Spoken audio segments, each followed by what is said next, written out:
No ar, mais um episódio do podcast Mineral. Aqui, o assunto é mineração. Olá, seja bem-vindo ao podcast Mineral, nosso encontro semanal, onde o assunto é mineração. Eu sou o Disney de Paula. E eu sou Rafaela Padilha. Estamos aqui mais uma semana para explorar os temas mais quentes e importantes deste setor. Agradecendo aos nossos apoiadores, empresas e entidades que acreditam e impulsionam a mineração, que são a FECOMIN, Federação das Cooperativas de Mineração de Mato Grosso, a Camisbra, Centro de Apoio da Mineração Sustentável, e o Instituto Somos do Minério. E Rafa, hoje estamos falando sobre um assunto muito importante, o garimpo de ouro no estado do Pará. E para falar sobre esse tema, temos conosco Lucas Pavarina, ele que é presidente do Instituto de Desenvolvimento Mineral do Tapajós, IDM-TAP. Lucas, muito obrigado por aceitar o nosso convite para bater um papo, para conhecer um pouco mais desse universo da mineração aí no estado do Pará. Seja bem-vindo. Obrigado, eu que agradeço o convite. Eu sempre estou acompanhando o programa de vocês, é uma honra estar participando aqui e ainda mais sendo você está participando aí, né, cara? A gente já esteve em campo junto e já fizemos alguns planos e é muito legal poder estar participando disso aí. Lucas, como eu disse no começo do nosso podcast, que é uma satisfação recebê-lo aqui, até porque a gente já conhece um pouco do seu trabalho aí na mineração do estado do Pará e é um prazer rever o amigo e aí um bate-papo interessante que é para a gente conhecer um pouco mais sobre como é o desenvolvimento dessa atividade aí no estado do Pará. Me fale um pouquinho sobre o Instituto, por que ele foi criado, como estão os trabalhos por aí.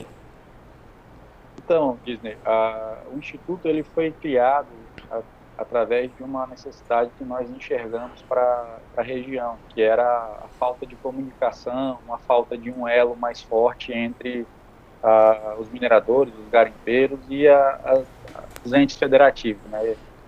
E essa carência, essa falta de diálogo vem trazendo demasiados problemas para a nossa região. E através isso já foi feito há um tempo atrás, através de algumas outras entidades, porém, por falta de apoio ou até mesmo por divergências de opinião, essas entidades acabaram ficando no ostracismo ou padecendo. E a gente resolveu tentar mais uma vez, né? O brasileiro é isso, é tentativa e erro, não existe nunca.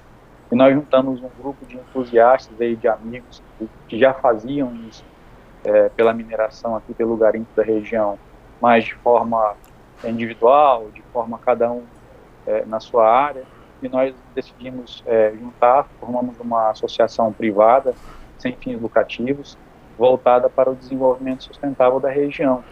Que também é na parte mineral, diga-se de passagem, que a gente atua muito mais na parte social e ambiental, até mesmo do que da mineral, por enquanto, pelas questões da legislação, alguma dificuldade que a gente tem enfrentado.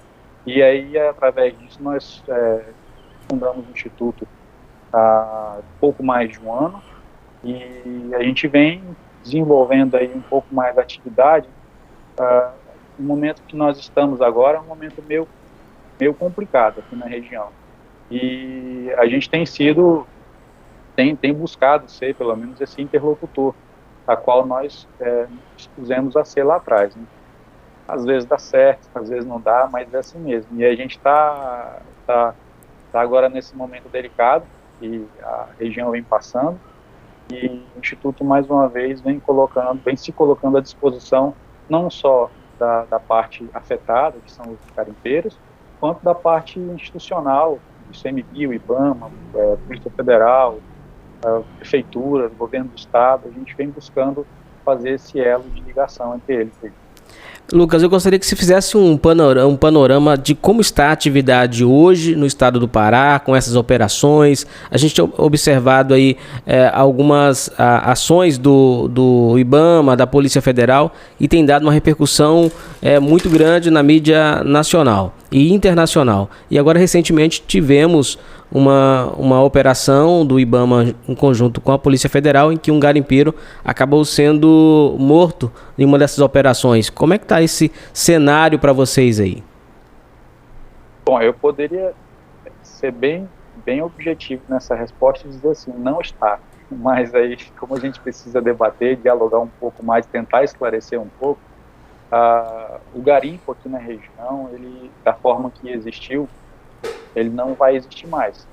A gente vai ter que se reinventar, vai ter que fazer muitas coisas que já estão até sendo feitas, aqui em alguns locais já estão tentando fazer, muito do que foi feito no Mato Grosso, nosso amigo Humberto e o Gilson Camboim desenvolveram por aí, e não precisa de mágica para fazer isso, basta boa vontade, né?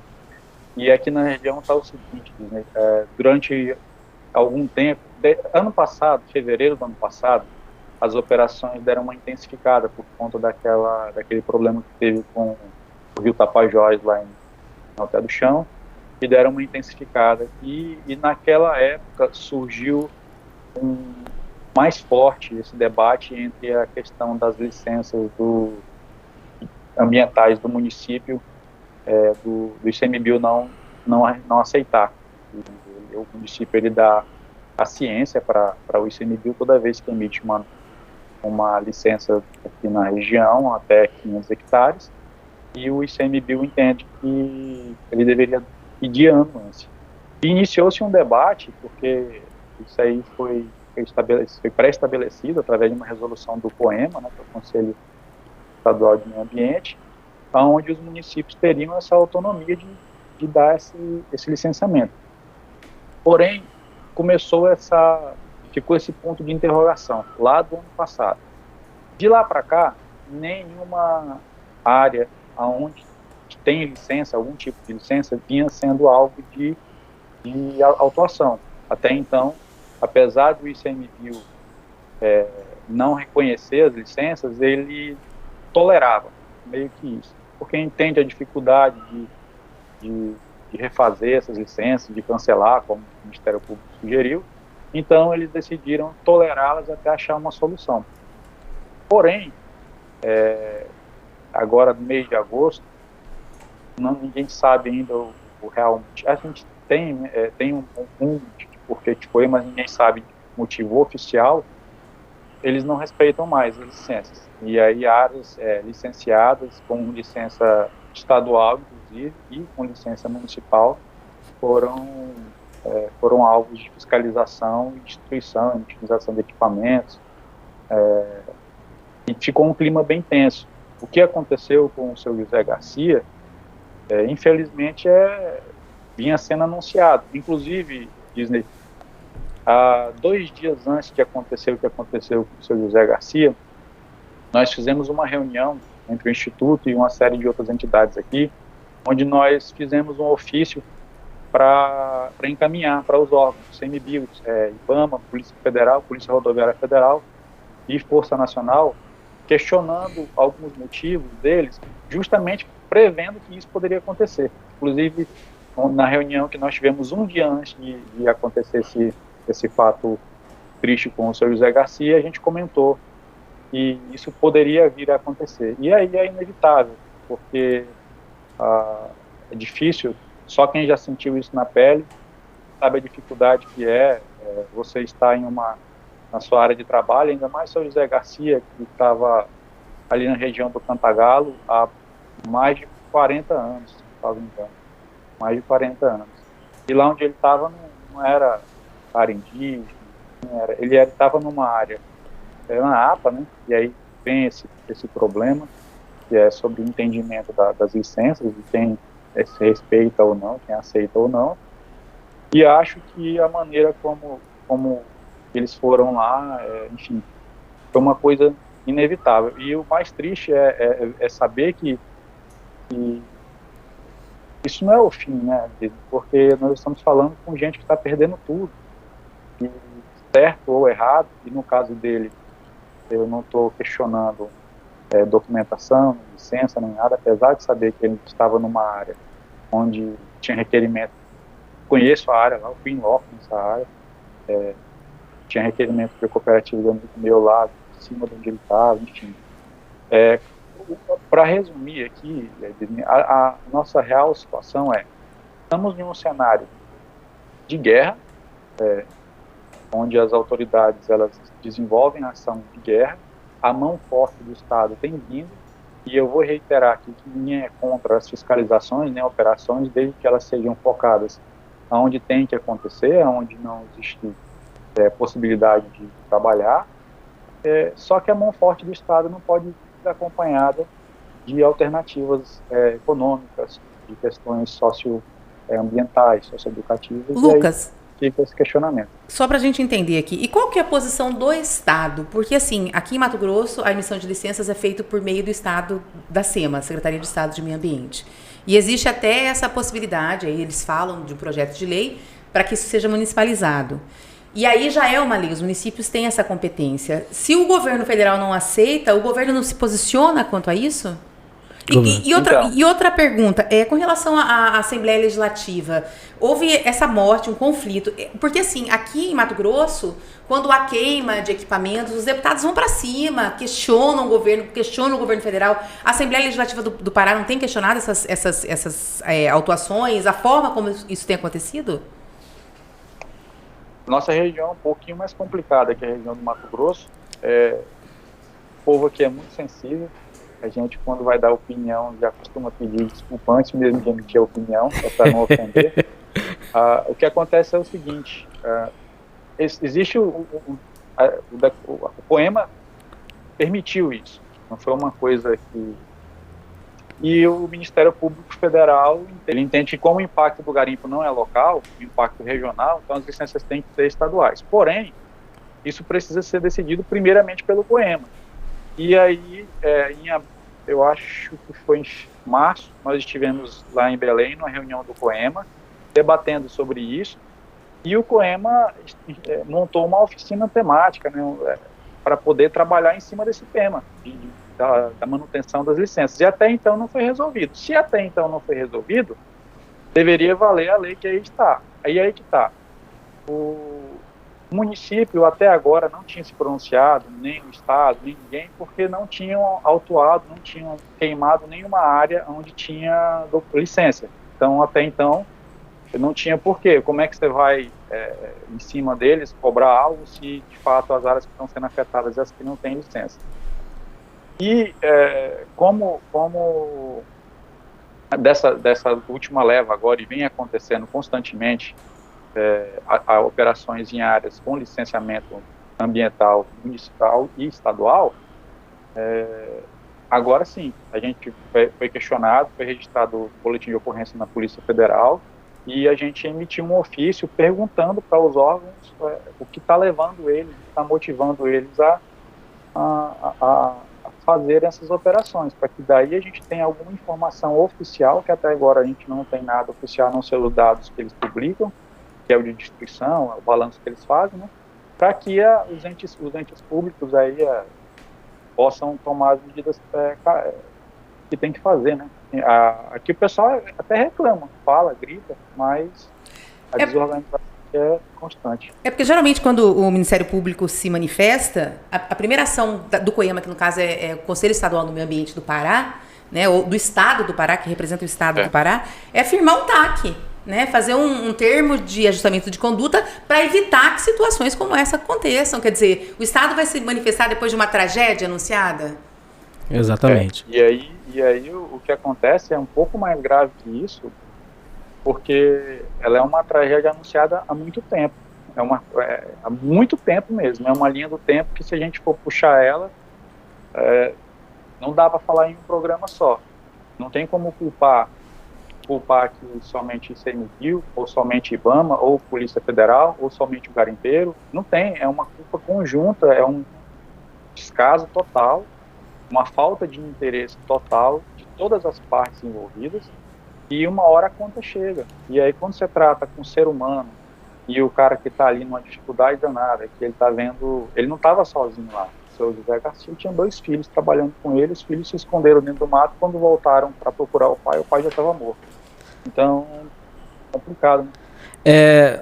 Lucas, a gente deve voltar um pouco atrás, na linha do tempo, para entender toda essa situação que está acontecendo agora. Essas pessoas que estão aí na Amazônia brasileira, especialmente no estado do Pará, como aconteceu aqui no Mato Grosso, são pessoas que foram incentivadas pelo governo federal, no tempo da ditadura militar, para ocupar a Amazônia, na ação chamada de integrar para não entregar.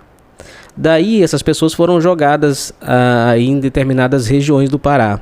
Algumas dessas pessoas também vieram quando foi desativada a Serra Pelada. Inclusive, teve uma área destinada para esses garimpeiros, que é onde hoje é essa região de maior concentração de garimpo ilegal. Em meio a essa ação mais presente do Estado no combate à extração ilegal de ouro, não vem também uma ação para incentivar o garimpeiro a se legalizar, trabalhar dentro da legalidade. Como que você, como presidente do Instituto, vê toda essa situação? Muito me preocupa, porque se a gente for pegar as informações que tem sobre a criação da Reserva Garimpeira do Tapajós, ela foi criada para resolver os mesmos problemas que nós temos ainda hoje. Exatamente.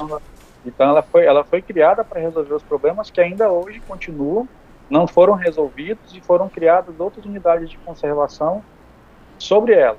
E aí não resolveram o problema, criaram outra, e essa outra unidade de conservação, que é a APA do Tapajós, que já está há 16 anos atrasado com seu plano de manejo, que era para sair agora, final do ano, porque tem um pessoal do ICMBio muito comprometido em fazer isso aqui, a equipe de Itaituba. A gente tem ajudado bastante, mas aí com essas operações do IBAMA e do ICMBio aí, da Polícia Federal, acho que foi por terra o próprio trabalho do governo. Eles jogaram terra no próprio trabalho deles, porque como é que a gente vai chegar para os garimpeiros, para esse pessoal aí, fazer que nem a gente fez? Nós visitamos 27 comunidades aqui da região, pedindo para eles saírem das áreas ilegais, pararem de trabalhar, incentivando eles a formarem as cooperativas deles, para que eles procurassem se legalizar, ajudando mesmo, dando palestra, buscando, levando essas pessoas até Brasília, até Belém nas reuniões, para poder ver como é que era, que a gente participava dessas coisas. E aí, de repente, essas pessoas que acreditaram nessa empreitada, elas são alvos de operação. E lá no garimpo onde eu morava, onde eu morei, eu sei que a documentação lá estava ok, porque foi a gente que fez lá, e queimaram um galinheiro lá. Eu não sei se as galinhas elas resistiram, não sei o que aconteceu, mas queimaram um galinheiro do lado da casa. Então acho que a gente, nesse momento, a gente se posiciona como um apaziguador, porque os nervos estão à flor da pele, e aqui a gente não tem nenhuma solução a curto prazo. Qualquer solução de imediato, quando se fala de mineração, o resultado imediato de mineração é somente o resultado negativo. Qualquer resultado positivo ele vai levar um certo tempo, e a nossa preocupação é o que fazer até esse resultado positivo vem, como essas pessoas vão viver, como que elas vão produzir. É onde a gente tem buscado alguns projetos para poder desenvolver essas áreas. Você tem um quantitativo, Lucas, de quantos garimpeiros existem nessa área e quantos trabalham de forma legal, que trabalham em cooperativas, sistema de cooperativismo? Nós fizemos um levantamento até ano de 2022, eram 1.000 frentes de lavra, mais ou menos 1.000 frentes de lavra, e aí a gente tem que estimar o número de garimpeiros, ele não é exato, ninguém tem esse censo, o Estado não tem, ninguém tem mesmo de fato. A gente começou a fazer, fizemos lá no garimpo do Mamual, o Humberto esteve presente lá, o Disney também teve, estávamos desenvolvendo esse trabalho, diga-se de passagem, até mesmo para que serviria para o Estado, porém, mais uma vez, por besteira deles, acabaram prejudicando muita gente lá, acabando com o projeto. E tinha mais ou menos 1.000 frentes de lavra. Dessas 1.000 frentes de lavra, 20% trabalhavam em locais onde não teria como legalizar de forma alguma, área indígena ou algum parque ou área de preservação permanente, enfim, áreas que não dariam para documentar. Desses 80%, eles trabalhavam dentro da APA, que é a área de preservação ambiental, onde dá para documentar. Porém, esses 80% eles não estavam nas áreas das poligonais da PLG, né, por conta da questão aqui do solo ser muito onerado, ter muito requerimento antigo. Então, o nosso quantitativo de trabalho legal até 2022, vamos dizer assim, 100% legal, era na média de 25% a 30%, que eram pessoas que trabalhavam de fato dentro das poligonais. Hoje, esse número, que era de 20% dentro de área indígena, ele praticamente acabou. Hoje quase não existe mais garimpo em área indígena. unidade de conservação existe, mas é muito pouco. E se concentrava muito mais na APA, porém agora esse problema aí eu acredito que está em torno de 70% a 80% das atividades aqui estão paradas. O que isso impacta na economia da região onde você está? Por exemplo, aí em Itaituba, o município sobrevive principalmente, creio que 90%, da atividade garimpeira. Como é que isso está refletindo na economia do município? Nós fizemos um levantamento aqui, com a ajuda do CDL e mais outras entidades. 79% da economia aqui ela é baseada na renda da mineração. E é um problema porque não é só a renda de Itaituba. Você afeta não só Itaituba, você afeta algumas cidades do Piauí, do Maranhão, muita gente desse pessoal mora lá. E um dos levantamentos que nós fizemos dentro do garimpo é que para cada uma pessoa que está aqui nessa região, ele alimenta pelo menos outras 4 ou 5 que estão na rua. Então, a gente está falando aí no garimpo, de pelo menos, vamos lá, aqui na cidade, a inadimplência aumentou 75%. Uau! Dados concretos, ela aumentou 75%. Somente as empresas que eu fazia parte, antes de sair para o Instituto, emitiram em 70 pessoas. E mais empresas daqui, o que a pandemia não conseguiu fazer, foi fechar empresas, aqui em Itaituba está um caos. Está colapsando, né? Tá, e o problema maior é que essas pessoas não sabem fazer outra coisa, a grande maioria delas. Então, não adianta tirar elas do mapa e fazer para a cidade, porque a grande maioria não sabe o que fazer. E é onde a gente tem tentado, não adianta ficar se fazendo de coitado e esperar que a situação mude do nada. A gente tem que dançar conforme a música, e nesse momento a gente precisa garantir a subsistência, que é o que dá para fazer. A gente tem buscado aqui, através de reuniões, de incentivos de outros projetos, para ver o que a gente pode utilizar, quais armas que a gente tem na mão. E a gente tem chegado a algum consenso aqui para usar o terreno que nós temos, né, que é o solo amazônico, que é essa região que vai ter, onde tem ouro, onde tem minério, vai ser garimpado, vai ser minerado, isso não, ninguém tem dúvida. Agora, a forma que isso vai acontecer é que vai mudar. E esse tempo vai machucar bastante se as pessoas não se prepararem. E a gente tem tentado, dia após dia, inclusive tem uma equipe do Instituto hoje, tem o pessoal em Belém, tem outro pessoal indo para Brasília, para tentar trazer incentivos, porque existem vários projetos no Amazônia, vários projetos legais que estão fazendo ali na Fona do Tapajós, em Santarém, porém para Itaituba não vem. Eu não sei o que acontece, porque para a nossa região vem bastante fiscalização, mas esses incentivos, esses projetos para desenvolver não vem. Você falou que você reuniu, há pouco mais de um ano que vocês voltaram com esse instituto, e você reuniu vários profissionais de diversas áreas, e que hoje vocês trabalham mais na questão social do que propriamente na mineração. Quais são os tipos de trabalho, de resgate que vocês estão fazendo? Porque assim, vocês estão resgatando essas famílias que estão em situação de vulnerabilidade, né? Que estão desempregadas em razão dessas operações. O que vocês estão fazendo de efetivo para ajudar essas pessoas? A gente tenta fazer, primeiramente, um trabalho institucional mesmo, de instruir essas pessoas. Primeiro é ir em loco. Quando eu falo que é mais um trabalho social, é porque a gente tem ali a fato das comunidades de garimpo, ou das comunidades ao redor do garimpo, que a gente vai até eles e tenta participar, instruindo, como foi no caso da APA do Tapajós.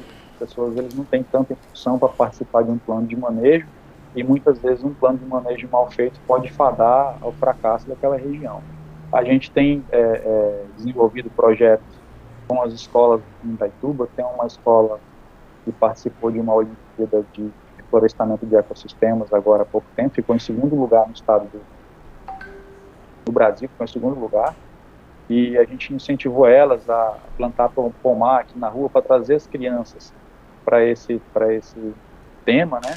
Mas o trabalho principal que nós temos feito mesmo, a parte institucional, que é essa parte de ir até o garimpeiro, de chamar ele para conversar, de mostrar como fazer, de trazer os técnicos até eles, para que eles possam entender que para trabalhar da maneira certa tem um caminho a ser percorrido. Esse é o trabalho, é o foco maior. A gente tem outras ações que a gente participa em parceria com com outras entidades, que a gente faz a soltura de alevinos aqui em rios na região, a gente participa de palestras nas escolas, nas comunidades, e o trabalho que a gente tem feito com mais efetividade é essa questão de estar participando dos fóruns e nas reuniões, representando essa turma daqui dessa região, para trazer até eles informação para que a gente possa tomar uma decisão em conjunto. E qual que é o plano B aí para essas pessoas que perderam a atividade, que não estão mais trabalhando? Tipo assim, elas vão passar fome, elas não têm mais, estão inadimplentes com o comércio. O que elas estão fazendo para sobreviver, Lucas? Nesse momento não tem plano B. Nesse momento a situação é trabalhar o que está sendo tramado.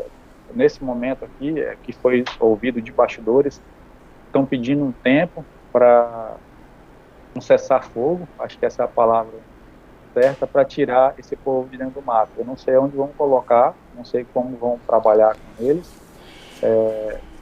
mas durante uma reunião que nós participamos em Belém, o governador foi muito direto quando ele falou que não existe irregular, ou está legal ou está ilegal, e que se não tomassem atitudes para que mudasse a situação, ele ia parar e acontecer que não aconteceu em Roraima. E nesse momento não tem plano B. A gente tem buscado, mas até agora, se falar para você que isso não existe... Na verdade, o que precisa é que o governo do estado do Pará saia realmente dessa posição de ambientalista, porque ele não deve ser ambientalista, ele deve ser mais pro lado das pessoas do que só do meio ambiente. Tem que ser estadista, na verdade, né? Tem que equilibrar, na verdade, né?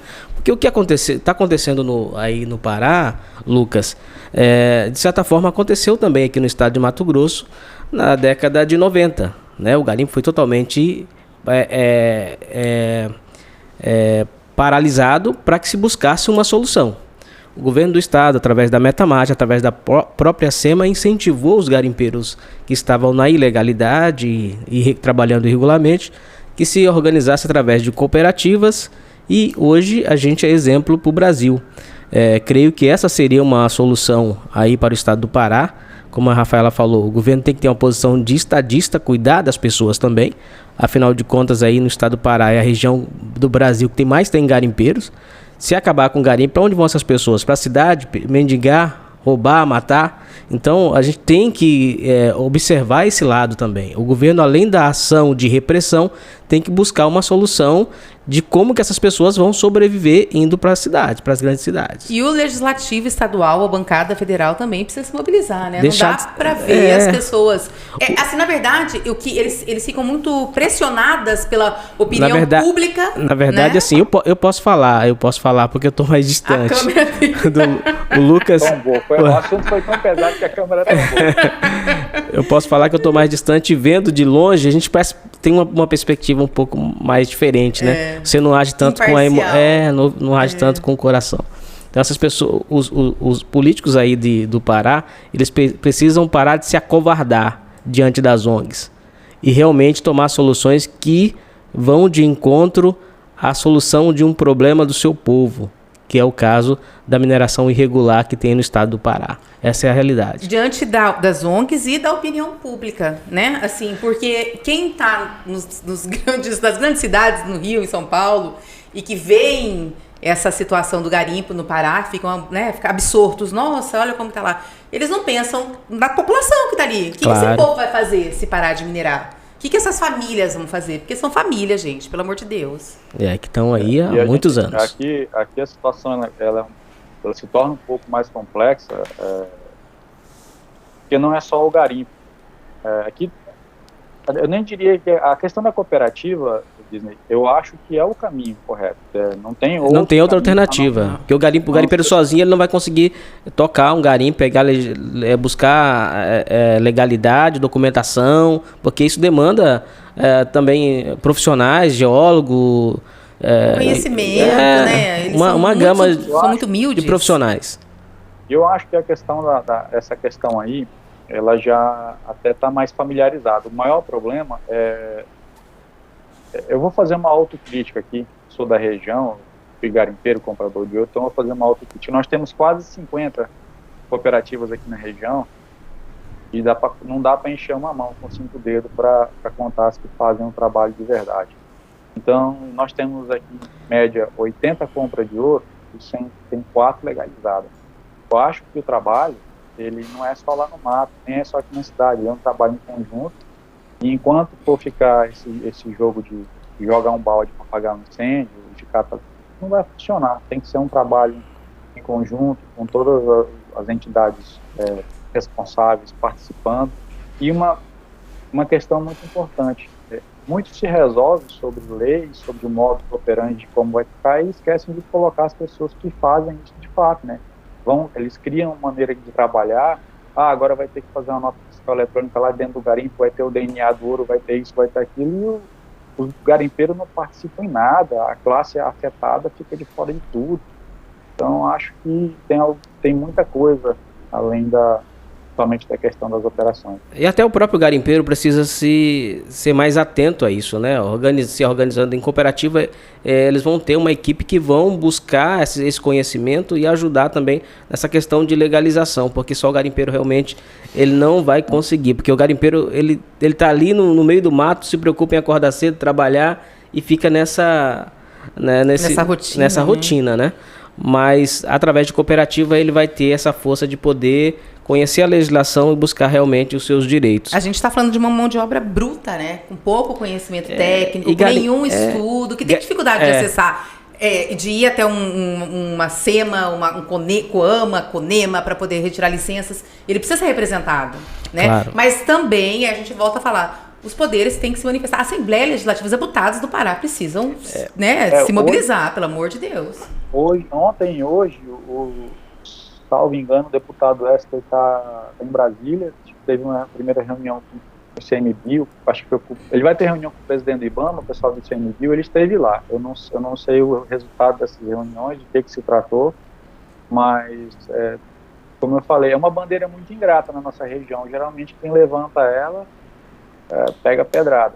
E aí as pessoas têm, o que o Disney falou, a maioria tem se acovardado, porque é melhor esperar ver o que vai acontecer do que se posicionar agora e ser um alvo. Mas está quase na hora, né? No ano que vem nós temos eleições municipais, eles precisam de voto. E essas pessoas que trabalham, que estão na ilegalidade, que estão sofrendo, eles votam. Então, mais cedo ou mais tarde, eles precisam se mobilizar. E assim, a gente vê o quão é importante a mobilização pública do Estado, do município.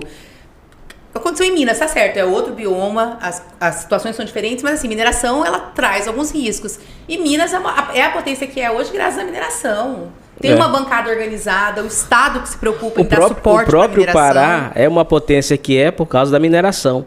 O Estado tem 70% da sua área preservada e nos 30% que tem, a principal economia é mineração. Eu estive participando agora recentemente de um evento aí no estado do Pará, da Exposibran 2023. Esse evento, que é o maior evento de mineração da América Latina, só foi para o estado do Pará, porque hoje o estado é o primeiro em mineração no Brasil. Já pensou se tiver tudo regularizado, andando de forma correta? Exatamente. Então, onde tem espaço para o grande, tem espaço para o pequeno também. Exatamente. Então, o que tem que se buscar é realmente entender qual a situação desse garimpeiro, desse trabalhador que está lá na floresta amazônica trabalhando de forma irregular, o que ele precisa para trabalhar dentro da legalidade. Fácil de resolver. É só não tratá-lo como bandido, claro, né? Ter a visão humana de incluir e de trazer para a legalidade. Eu acho que, não tem outra coisa a falar. A gente não é tratado como bandido, não. De longe, porque o bandido tem tratamento muito melhor. Você não tem como comparar o tratamento que é destinado a um garimpeiro do que é um tratamento que é um criminoso. É completamente diferente. Eu não sei, parece que a gente se tornou inimigo número 1 da humanidade. E não estou dizendo que tudo que é feito lá no mato é bonito, não. Tem muita coisa feia, tem muito trabalho porco, tem muito trabalho ceboso, que a pessoa tem que ser multada, tem que ser responsabilizada. Agora tem muita gente que busca fazer o seu... a gente teve um exemplo aqui, teve uma audiência pública e foi utilizada uma área lá da Cachoeira da Serra como exemplo, essa área, durante a audiência pública. Coincidência ou não, no outro dia após a audiência pública, teve uma operação nessa área da Cachoeira da Serra. E estava tudo ok. De fato, ela era como a gente tinha falado na apresentação. Aí eles foram lá, não autuaram nada, já foram inclusive 2 vezes lá. Então existem áreas aqui. Agora, o maior problema é que a gente está falando de uma atividade que se iniciou nessa região, e a única coisa que mudou foi a internet escavadeira. O restante é a mesma coisa de antes, não muda tanta coisa. E aí os caras não vão buscar alguma coisa que vai dificultar o trabalho deles. Olha, você tem que seguir por esse caminho. Tudo é uma negociação, e toda negociação precisa de recompensa. Até agora não vem sendo oferecido nenhum tipo de recompensa para essa gente, vem sendo oferecido só o bastão mesmo, o porrete. E aí uma hora... Bastão, porrete e bala, né? A verdade é essa. Bala. Assim, para falar a verdade, aqui na nossa região, Disney, de bala eu acho que foi o primeiro que mataram, mas de fome já estão matando muito, viu? Infelizmente é o Brasil que trata as pessoas... No mesmo dia que teve 2 dias antes dessa operação, teve umas outras operações na região da Flona do Amano. É uma flona, no decreto dela diz que pode minerar, mas não liberam documentação, porque quem está lá dentro é ilegal. E eles foram em 3 garimpos, tocaram fogo em tudo, no rancho, em tudo lá. Teve um deles que até o animalzinho lá que estava na casa pegou fogo. Qual foi o problema? Essas pessoas lá nessa região só saem de avião. Não tem como sair de barco nem de carro, porque lá tem umas cachoeiras. E essas pessoas ficaram para trás. E aí eles ligaram para a gente do Instituto pedindo socorro. E o pessoal estava morrendo de fome lá dentro. Não tinha comida, não tinha nada. Por muita sorte, eles conseguiram caminhar até um garimpo que ainda tinha um sinal de internet. A gente teve que se juntar aqui, se juntou com os pilotos e organizou para pedir autorização para o ICMBio, que fica registrado isso aqui. Avisei a eles que a gente ia mandar um avião lá dentro para tirar as pessoas, que era caso de vida ou morte, e tiramos essas pessoas. Inclusive, um teve que ficar para trás para cuidar dos cachorros lá, que tinha muito cachorro, eles não queriam deixar o cachorro morrer de fome. Mas eu não vejo nenhum outro lugar do mundo onde as pessoas ficam deixadas para trás para morrer. Então, não sei o que está acontecendo, não sei por que esse ódio todo do povo dessa região. Infelizmente a gente está vivendo essa situação aí, onde a mata em pé é mais importante que vidas humanas. Essa é a realidade que a gente pode perceber nessa situação que vocês aí do Pará estão vivenciando. E a gente espera que as autoridades se acordem para buscar uma solução, porque são pessoas, são seres humanos, são brasileiros que de certa forma foram empurrados pela situação econômica do país, pelo próprio governo, para estar na situação que estão. E a gente espera que essa solução não demore tanto, né, Rafaela? Dizem, eu não vejo por esse lado, assim. Na verdade, quando você fala em mata em pé, o garimpo, a extração ilegal, porque garimpo é uma atividade regular, ela prejudica a natureza. Sim. Mas, assim, das atividades existentes, o garimpo ou a extração legal, ela é muito menos maléfica ao meio ambiente do que a agricultura e do que a pecuária. A pecuária, sem dúvida nenhuma, é a atividade que mais prejudica, né, a floresta, o meio ambiente onde ela é executada. Só que a visão das pessoas que estão do outro lado é completamente diferente. Elas acham que o garimpo é uma atividade devastadora. Gente, qualquer atividade legal, qualquer atividade que não seja monitorada, qualquer atividade que não tenha licença, ela vai ser devastadora. Mas o garimpo, quando feito de forma legal, com vistoria, tudo... ele é muito menos danéfico, ele danifica muito menos o ambiente do que qualquer outra atividade. E as pessoas precisam ter consciência disso, de que são famílias pobres e trabalhadoras. E a gente criou esse podcast, Lucas, justamente para debater esse assunto. Porque a gente sabe que a pequena mineração ela tem grande dificuldade de se comunicar. E se a gente que conhece do setor, que tem um pouco mais de condições de debater isso, não fazer... esse debate, a gente vai acabar ficando para trás e muita gente ainda vai morrer de fome, como você está falando, que está acontecendo aí no estado do Pará, por esse tipo de ação nevasta, posso dizer assim, por parte do governo do estado do Pará, por parte do governo federal, de não reconhecer essas pessoas como pessoas que fazem parte da vida da Amazônia brasileira. E aí é uma briga entre as entidades, uma briga entre os órgãos aí, Ministério Público com o CMBio, SEMAS, com SEMA, com COEMA, e agora eles têm um motivo, aconteceu os atos aonde não deveria acontecer. A gente espera que eles debatam entre eles e eles tragam a solução, porque nós não somos legisladores, então a gente só está aqui para cumprir o que é escrito, cumprir o que é lei. E aí muito me preocupa, porque a partir do momento quando eles vão lá e autuam uma área que tem a documentação, eles estão dizendo que toda a produção daquela área foi legal. E aí, como é que vai fazer? Então, eu acho que se não for acompanhado com uma transição econômica, a gente tem buscado incentivar a criação do polo de joalheria do Tapajós para que desenvolva mais a região, dê uma verticalizada, mas são coisas a longo prazo, nada vai acontecer do dia para a noite. Exatamente. Então, e não adianta parar as fiscalizações. Vem o pessoal fala assim, vamos parar essas fiscalizações por 10 dias, 15 dias. Isso é só inevitável.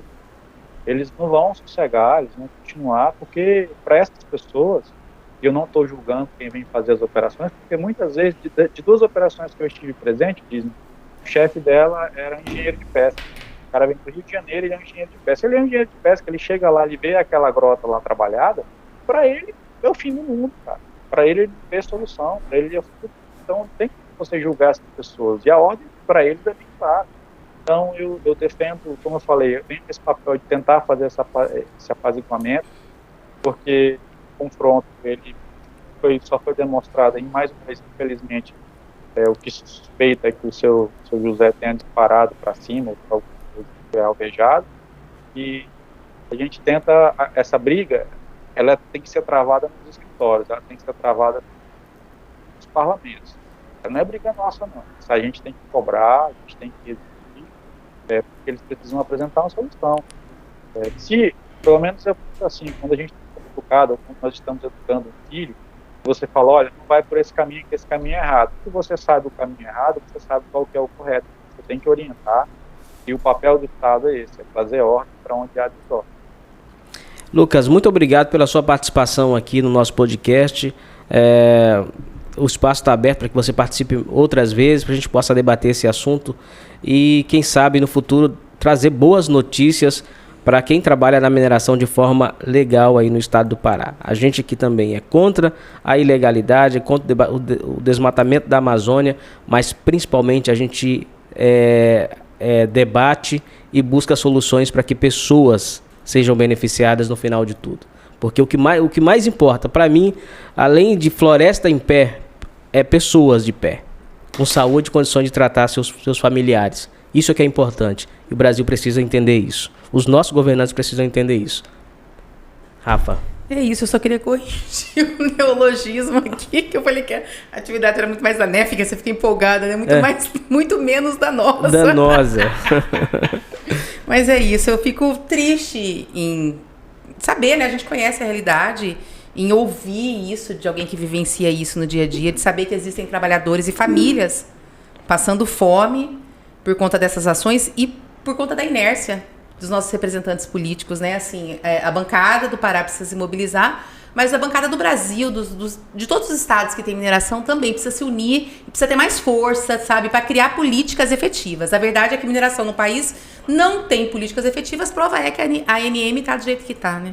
Exatamente. E antes de encerrar, de passar a palavra para você, gostaria de mais uma vez, até você falou no começo do nosso bate-papo lá, de um trabalho que a gente começou a fazer, eu, você, Gilson Camboim, Humberto, aí no estado do Pará, no Garimpo do Mamoal, onde eu tive a oportunidade de conhecer pessoas maravilhosas que dedicaram a vida inteira para o garimpo, às vezes trabalhando em área irregular, mas são pessoas honestas, pessoas que estão ali buscando o seu sustento para sua família também, e que precisa realmente, como a gente já falou várias vezes aqui, é que o governo tem um olhar diferenciado e busque trazer essas pessoas para a legalidade.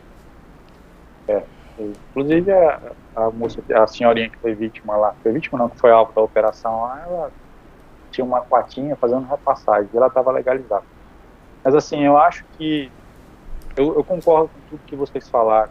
A gente tem que cobrar, sim, os nossos políticos, mas eu acho que a gente tem que começar fazendo nosso dever dentro de casa, orientando nossa família. Será que as nossas famílias dentro de casa sabem como funciona? Eu falo por mim aqui, eu tenho uma filha de 18 anos e ela não sabia como funcionava, e ela dessa quer ser diplomata, e não tinha orientação nenhuma. Então, acho que a gente tem que começar fazendo nosso dever de casa, tem que começar a orientar. fazer autocrítica, ver se o caminho que nós estamos tomando é o caminho correto e se precisa de uma correção. E quanto à questão política, infelizmente a política tem afastado as pessoas boas, infelizmente, porque a política ela é o nosso meio de resolução para tudo isso. Então, só tenho que pedir a Deus que toque e que ilumine o coração desses representantes que aí estão, e mesmo a gente votando ou não, eles são os nossos representantes, para que eles exerçam o seu papel e nos ajudem a trazer dignidade para o nosso povo. Muito obrigado mais uma vez, Lucas, pela sua participação aqui no nosso podcast e agradecendo também os nossos patrocinadores, que é a FECOMIN, Federação das Cooperativas de Mineração do Estado de Mato Grosso, a Camisbra, Centro de Apoio da Mineração Sustentável, e o Instituto Somos do Minério. A gente, mais uma vez, agradece a todos pelo carinho da audiência. Rafaela, estamos batendo 3.000 seguidores no Instagram. E as nossas redes sociais só crescem, mostrando que esse assunto é um assunto que interessa a muita gente. E a gente tem buscado aqui diversificar, trazendo especialistas, trazendo presidente de entidades e também até garimpeiros para debater um pouquinho sobre essa realidade. E estamos buscando outras pessoas também para falar de outros minerais no Brasil, até porque o nosso assunto aqui é mineração. E a gente quer expandir cada vez mais para falar sobre o minério que faz parte da vida, da nossa vida, desde o momento que acordamos até o momento que dormimos, até porque tudo que a gente faz no dia a dia tem mineração, porque ela é o quê? Essencial. Ela é essencial. Muito obrigado pela sua audiência e a gente volta na próxima semana com mais um podcast mineral.